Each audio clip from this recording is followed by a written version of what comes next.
Hey, what's going on? Today, I guess I'm gonna talk about Hollywood screenwriter explains how woke diversity hires will be out of jobs under the new WGA deal. And I found myself thinking, right, this is what probably my second take on this video because you hear the word woke and like people know what you're talking about, though they cannot describe every single aspect of what the word means. When you say something's gone woke, it's like people already know what you're talking about, just right then and there. They know everything they need to know about either a movie or a comic book or a game. It's like, okay, what's a woke game? Saints Row, Forspoken. I mean, what's another one? Uh, well, like what's a woke movie? Like uh, My Little Mermaid or The Little Mermaid, and like most of all Disney movies that came out in the past 5 years. And it's like, what do we mean by this? What I mean is when a movie is woke, one, it's a remake, so it is not an original, right? Because they're incapable of making original movies nowadays. It has to be a remake or a remaster or a prequel or a sequel to an already existing IP. And like, okay, let's take the Little Mermaid for instance, right? They race swap the character, and the point of the Little Mermaid is that it's like Danish folklore, and it's like Disney knows this, and they know they're gonna piss people off by race swapping the main character, but they do it anyway. And it's not just that, right? It's the CGI looks ugly. The movie is boring. It has and the point of the Little Mermaid isn't even there anymore. They're reinventing the point, and you gotta think of the balls that say Disney has. And I guess this is more about Hollywood and Marvel, but it's the same thing because they take what's the original thing, what people know and what people love, and they change it and rewrite it, and the movie's just shit. And it's self evident because the movies flop almost every single time. But that's what I know say about the whole woke idea. It's they make another remake, another remaster, a prequel, a sequel. They change characters around. They change the character of the characters, and it does not fit the intended purpose. And they do this specifically to piss people off. So screenwriter script doctor recently asserted that woke diversity hires. Well, blah blah blah blah blah. Uh, Young Justice, blah. Well, this is one of the things I didn't like regards to the guaranteed writers room because you have compelled hiring. So you're you have to hire a certain amount of say writers or something. Negotiating committee. My colleagues, I have a lot of them, and actually spend more time striking than spending time on social media and actually expanding their portfolio. Yeah, I mean, that's the thing. Most of these young writers that they've hired probably spent the majority of their time in the strike than actually doing their job and making themselves more marketable. This one is the NBA clearing defines showrunners has union writers and internal executives. So anyway, I think the writer strike's a good thing, right? Because it will show who deserves to keep their jobs and who doesn't deserve to keep their jobs. Because the fact of the matter is, these movies, these comic books, these TV shows are just not making money. It's like, sure, you can get one or two bangers out of 10 stinkers, right? But that's not making money. And you see, at least in the comic books, like someone came up to me and they said this, and this is one of those things that you point out. If you point it out, you get yelled at. but no one wants to talk about the thing itself. And he's like, well, don't you find it weird that most comic book writers don't care less about the story but care more about using comic books as like their personal therapy? And at first I didn't know what the fuck he's talking about, like personal therapy. He's like, yeah, it's like whenever they talk about, say, a character, they insert their character themselves into the situation, and they don't really care about the characters themselves, right? They build the plot, and the plot could either be America bad, capitalism bad, this bad, that bad. And then the characters are more like, NPCs. So they don't matter. So the characters can change regardless of what the script is. But they want to give out the overarching idea that is America bad or superhero bad. And I'm like, huh.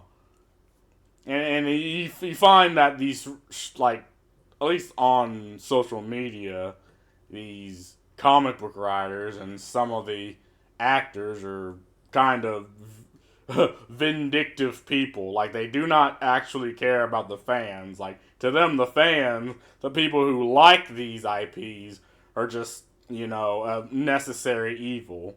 Like, that you have to pay them. And then, again, the writers don't care.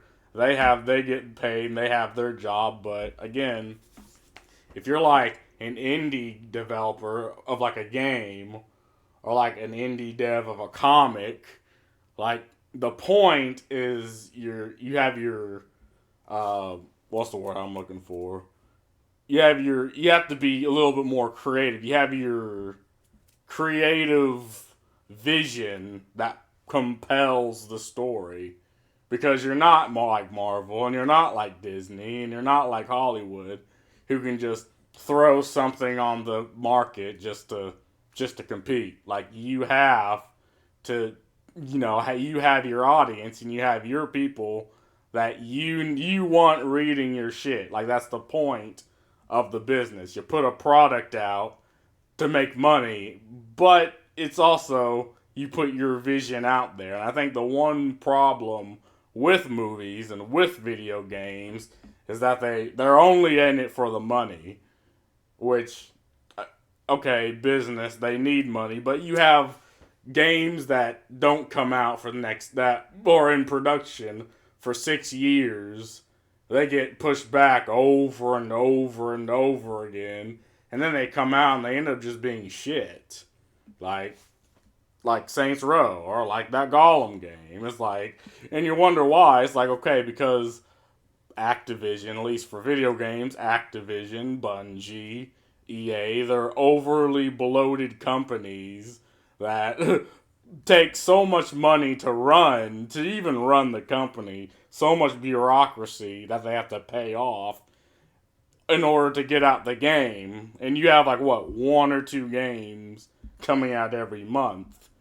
And there's no way you can put your a creative vision into practice if one, the game's taking 8 years for the game to even come out, and two, if you're pretty much you're doing the story writing via committee, just like in Star Wars, for example. And again, this is movies, but I think it's the same idea.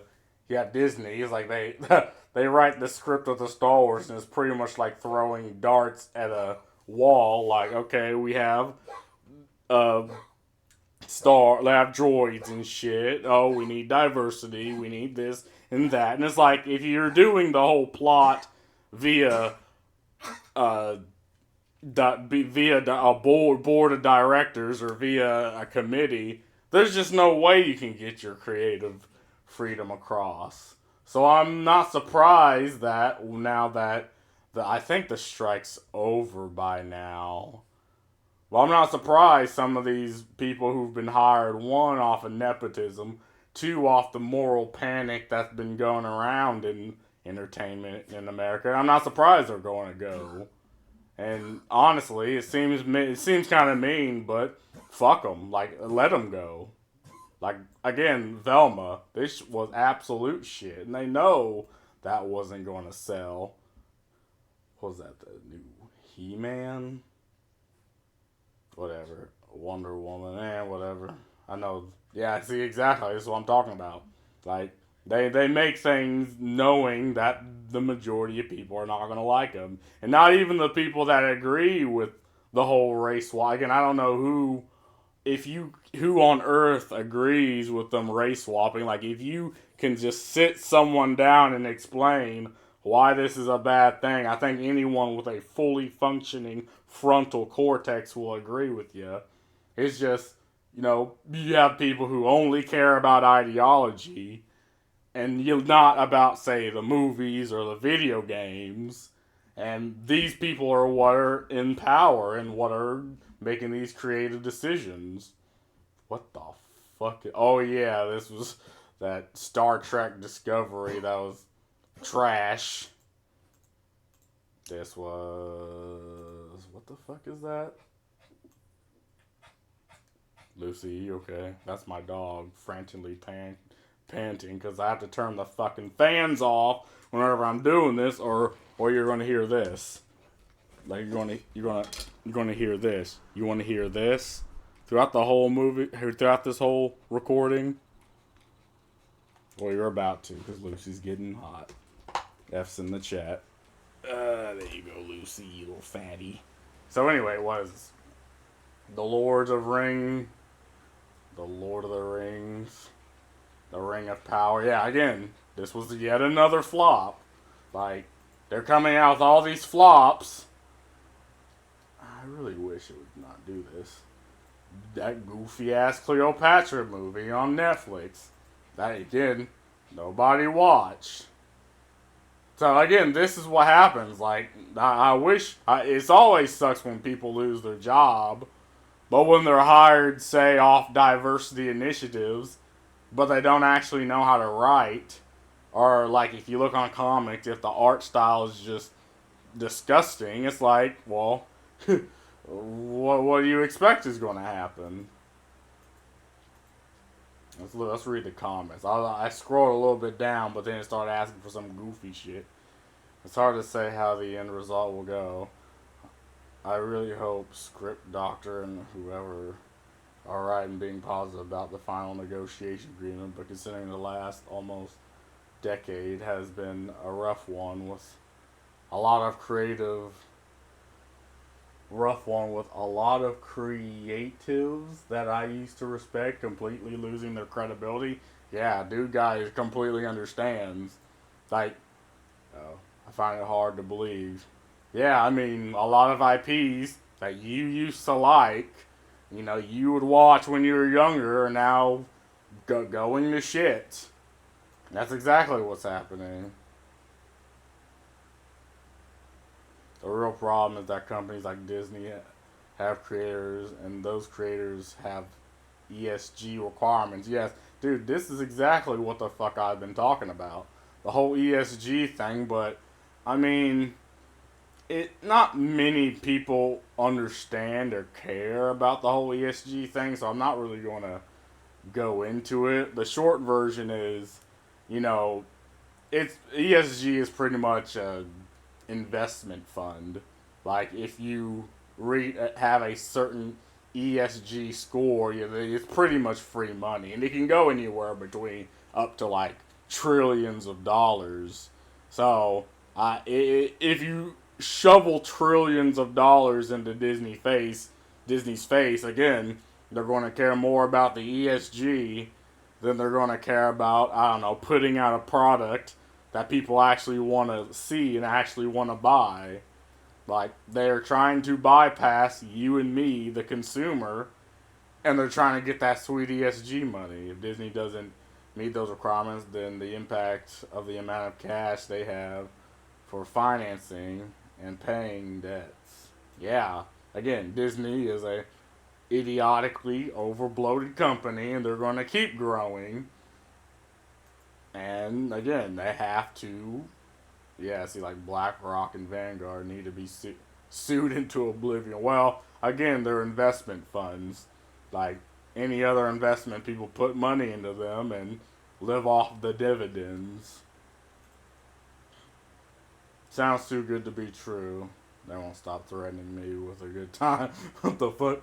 But yeah, I mean, I haven't read too far into this because I don't care. I'm just putting my whole 2 cents into this situation.